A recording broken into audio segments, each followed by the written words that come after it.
Buti nagkasya ka pa dyan.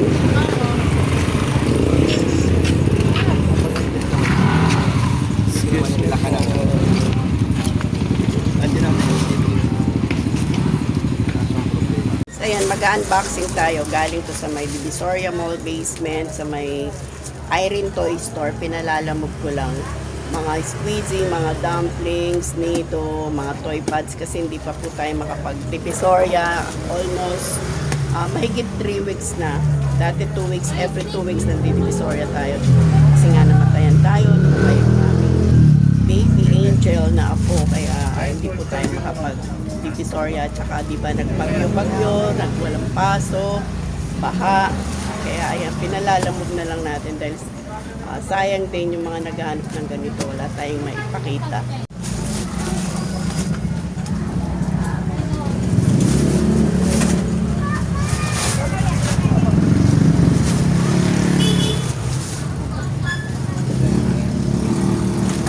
Ayan, meron palang mga clamp.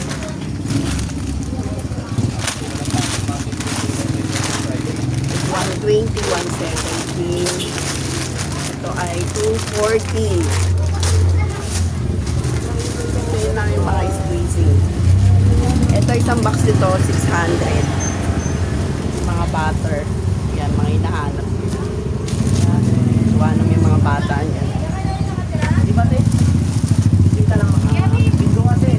Pumpkin, $180. Ay, wala na. Ito, $160.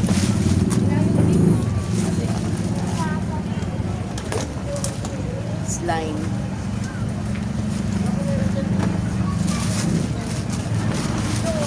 The burger, 500. Ito, a burger na squeezy.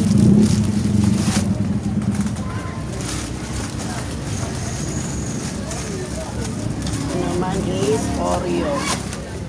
Oreo na nakabox.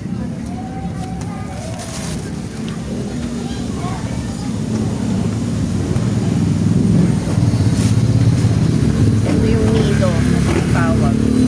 700, 1 dozen. Parang ice cube. Ito 700 din. Dami alam, mga bata naglaro. 700.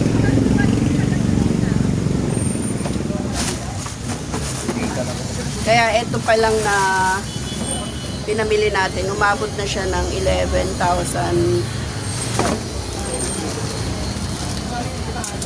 Ito yung resibo. 11,920. Kulang-kulang 12K na yan. Yan lang. Dalawang plastic lang siya na blue. Ito. 300. Laki kasi ng puhunan sa mga squeezy, sa mga slime. Ito, 350.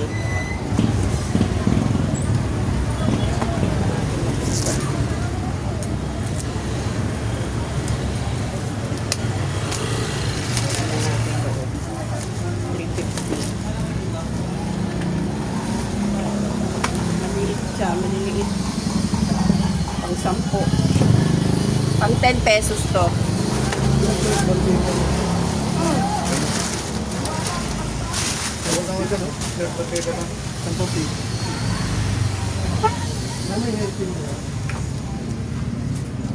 Ito naman is 160. Mga slime din pero maliliit. Pang 5 piso daw to. Ito na yung mga yung mga dumpling, 650.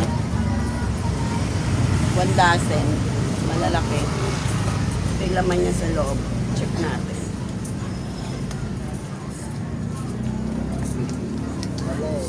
Meron ba?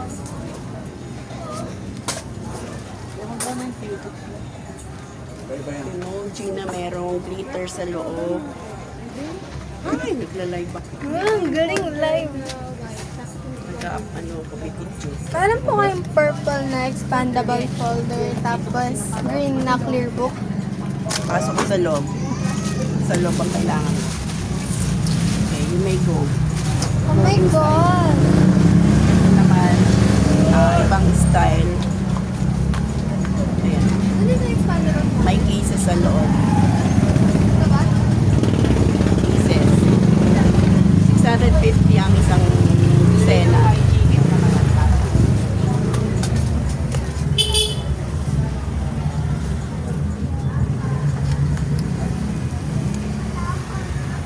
$650 ang 1 dozen nito, guys. Ang benta ko nito is 90 pesos. Kaya bala kayo kung magkano niya ibibenta. Basta ang isang box niyan is 650. Ayusin muna natin. Maubos ko na yung isang Ano plastic. yung clear book? Patutin mo. So, may isa pang plastic. Ayun. Ito pa. Plus, etong isang maliit na plastic na blue. Yung laman naman yan, mga candy. Nakisuyo lang din tayo dun sa may Ching store, malapit sa may hagdan. Merong asungot sa likod. Merong asungot sa likod. Gustong sumikat, ayan. Suki natin yan. Sa YouTube ko ito yung na-upload Ay, YouTube. YouTube. Yung sa ano name mo? So, YouTube ka, Alex Joan Vlog. YouTube. Ah, YouTube tayo. walang di maganda dyan. Ha? Per envelope. Long. Ayan guys.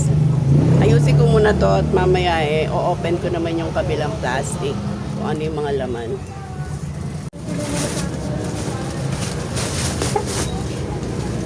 Ito na yung pangalawang plastic. Ayan, clamp. 220.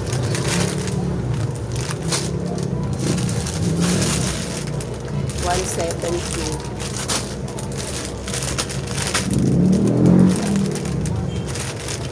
140. Alright, Max, ano lang. 120.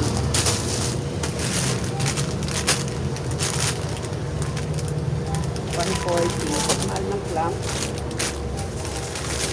100. Sa Adela, general merchandise doon, mura yung mga clamp. Doon ako bumibili. Kaya lang wala dito. Hindi pa na-try magpalalamog doon. So, tigwa 100. Bentahan ko naman ito is 20 pesos isa. Hindi ka rin mga paalala mo. Ito, 240.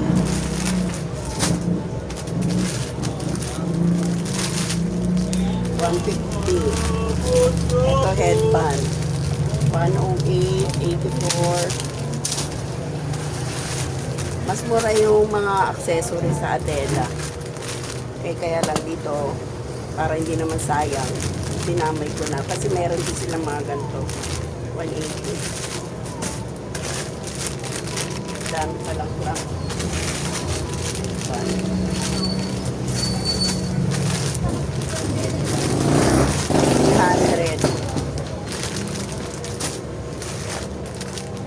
300. 240 at saka 120. So, mga ponytail.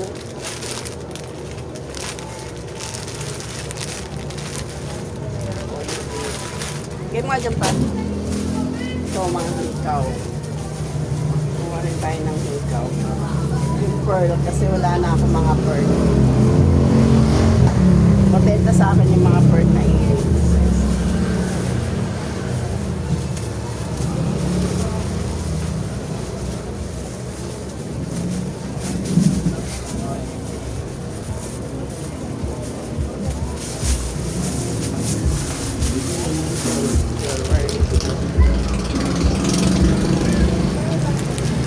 Oh, sabit mo itong mga to.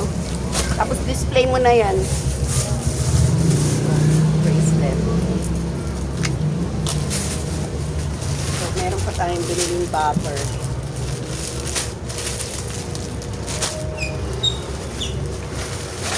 Pieces. Pang 5 piso lang to. Ang punan nyo is 120. 120. Rio. Yan, lagay mo na lahat yan. 180. soap, 120. Pang 10 pesos pwede na to. Meron ka ng 80 pesos kasi 20 piraso. Rubik's. Bibili ako bukas.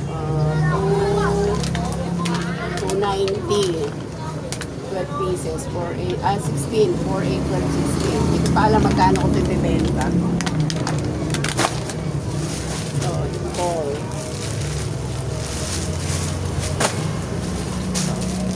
Stress ball, 120. Ay, 100. Bentahan ko nito is 20. So, 240 yan. Una mo lang is 100. Dito ang bibenta ko to is 35 isa. Kasi tumatalbog to eh. Maganda to. Ito yung clay foam. 60 pesos, 5 pesos isa. So, 100 pesos to pag mapaubos nyo. Meron ka ng 40 pesos. Mabilis lang din niya mabenta. 5 balot yung binili natin. Kasi mabilis sa akin. And the last one is foam. Ayan. Ginaganyan ko siya guys. 5 piso bentahan natin, 15 pieces. Ganyan ko yan.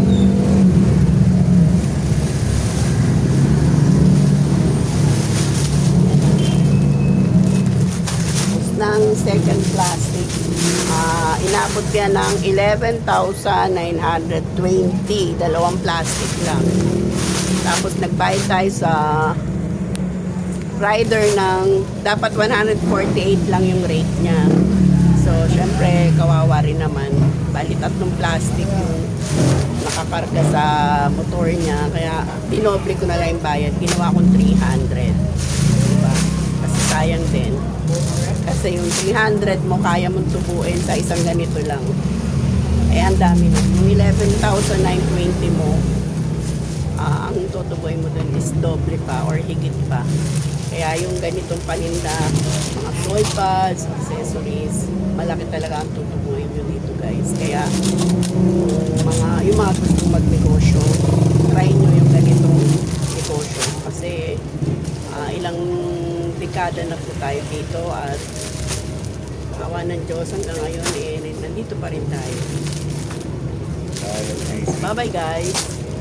At marami pa tayong gagawin. Yung asawa ko nasa tabi ko pero panay kulong. Basher.